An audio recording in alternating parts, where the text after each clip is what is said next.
दोस्तों, मैं आज आपके सामने एक ऐसी बात रखने जा रहा हूं जो जीवन में सबसे ज्यादा बड़ी होती है और सबसे ज्यादा खास होती है, और यह बात सबके लिए लागू होती है।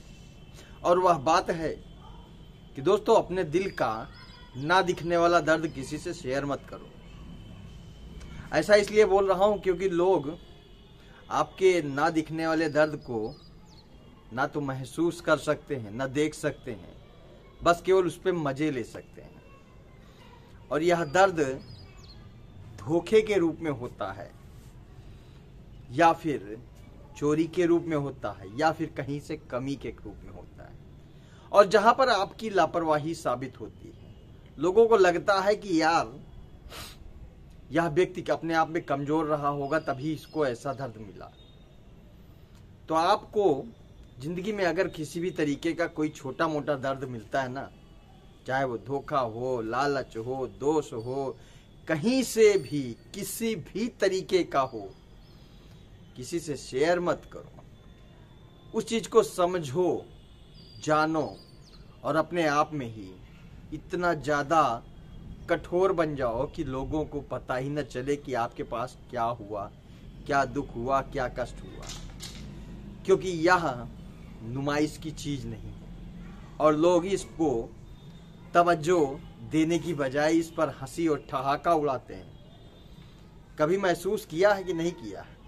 अगर महसूस किया होगा इस बात को लेकर, तो यकीन मानो दोस्तों, आप कभी किसी से शेयर कर ही नहीं सकते हो। लेकिन जिन लोगों ने इस चीज को महसूस नहीं किया, उन लोगों से हम आज की डेट पे पूरी बातों को लेके अपना इस वीडियो को लेकर आए हुए हैं और बताना चाहते हैं कि हमारे जीवन में एक ऐसी घटनाएं घटित हो जाती हैं जहां पर व्यक्ति को मजबूरन अपने आप को गर्त में जाना पड़ता है।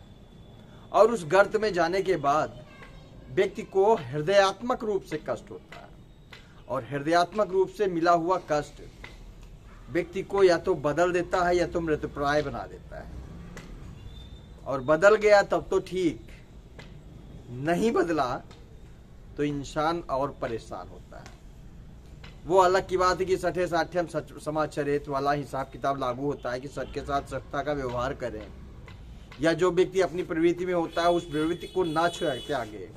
जैसे एक प्रवृत्ति कहानी के रूप में यह आई, मेरे जानकारी में हुई थी, बहुत पहले मैंने कभी सुनी थी यह कहानी, कि एक पंडित जी थे जो नदी में नहाने गए थे, और उन्होंने नदी में नहाते नहाते एक ऐसे बिच्छू को देखा जो बिच्छू पानी में डूब रहा था। और उन्होंने उस बिच्छू को अपने हाथ में उठाया, लेकिन जैसे ही हाथ में उसने सूखा पाया उसने तुरंत डंक मार दिया। पंडित जी ने फिर उसको नीचे छोड़ दिया, फिर उसको उठाया, फिर डंक मारा, फिर छोड़ा, फिर उठाया, फिर इस तरीके से करते करते वो किनारे तक लेके आ गए। यह दृश्य एक पुराना वहीं पर बैठा हुआ व्यक्ति वह देख रहा था, और उसने पंडित जी से पूछा, पंडित जी आप तो जानते हैं कि बिच्छू की प्रवृत्ति होती है डंक मारना, और इससे आपको कष्ट होते होंगे, घाव होते होंगे, फिर भी आप उसको बचा रहे थे। कहे लगे, पंडित जी ने कहा कि यार जब बिच्छू अपनी प्रवृत्ति नहीं त्याग रहा तो मैं अपनी प्रवृत्ति क्यों त्यागूं। तो यह जो कविता या कहानी के रूप में मैंने जो शीर्षक पाठ आपको बताया है ना, यह पाठ आज के जमाने में लागू नहीं होता है। अगर कोई व्यक्ति आपको धोखा दे रहा है, आपसे द्वेष भावना रख रहा है, तो आप उस हद से रास्ता ही मूव कर दो, या फिर अपने आप को शांत कर लो और इस एरिया से इस स्थान से अपने आप को हटा लो। क्योंकि अगर आप उस स्थान पर रहते हैं तो आपको द्वेष भावना पैदा होगी, आपके अंदर ईर्ष्या पैदा होगी, आपके अंदर जलन पैदा होगी, आपके अंदर क्रोध पैदा होगा। कुल मिला के आपके भीतर ही कुरीतियों का जन्म होगा। और जिस जगह पर व्यक्ति में कुरीतियों का जन्म होता है ना दोस्त, वह कमजोर होता है। और मेरा मानना तो यह है कि जो व्यक्ति इन सारी कुरीतियों को अपने में समाहित करने की आवृत्ति को जान लेता है ना, तकनीक को जान लेता है, वह व्यक्ति कभी कमजोर नहीं हो सकता है, मजबूत सदैव हो जाता है। और मजबूत बनने के लिए लोगों की बातों को तो सुनना ही पड़ता है ना। उनके व्यवहार कैसे हैं उनको जाने दो, आप अपने तरीके पे लाई रहो।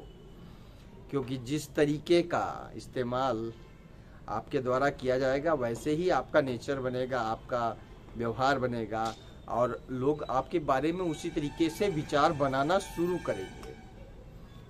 तो आप अपनी एक की ही साधारण सी प्रवृत्ति का ध्यान रखो, सदैव मुस्कुराने का, क्योंकि जो भी कष्ट मिलते जा रहे हैं आप इन सारे कष्टों को अपने में समाहित करते जाओ और जो जैसा व्यवहार कर रहा है करने दो, किसी को कुछ भी फर्क पड़ने की जरूरत नहीं है। हो सकता है लोगों को पता चला हो कि इस वीडियो में बहुत से ट्रैक बदल के आ रहे हैं, तो ट्रैक बदलने की जरूरत नहीं है। आपका मेन उद्देश्य केवल इतना ही है कि दुनिया कैसी भी हो, किस तरीके की भी हो, आपके अंदर आने वाली जितना भी दुख का पार्ट है या संघर्षों के जो पार्ट होते हैं ना, वो सब कुछ आपको अपने में समाहित करना होता है। ऐसा इसलिए बोल रहा हूँ क्योंकि यह दुनिया संघर्ष के दिनों में आपका साथ कभी नहीं देगी, आप सदैव अकेले रहोगे। तो जब हमें अकेले ही चलना है, जितना कुछ मिलता है वो सब अपने में समाहित करो ना, बाहर की चीजों को सब एब्जॉर्ब कर लो, एब्जॉर्ब करना सीखो, क्योंकि जो लोग एब्जॉर्ब करते हैं ना वही मजबूत होते हैं। बाहर की गर्मी को अंदर करो और अंदर की गर्मी को बाहर मत करो, बाहर की गर्मी को अंदर कर लो और अंदर से पानी को बाहर करते जाओ। यही जीवन है, इसको समझने के लिए बहुत लंबा जीवन जीना पड़ेगा। आने वाली वीडियो में जरूर मैं इस चीज का वर्णन करूंगा। आने वाली वीडियो में वंदे मातरम।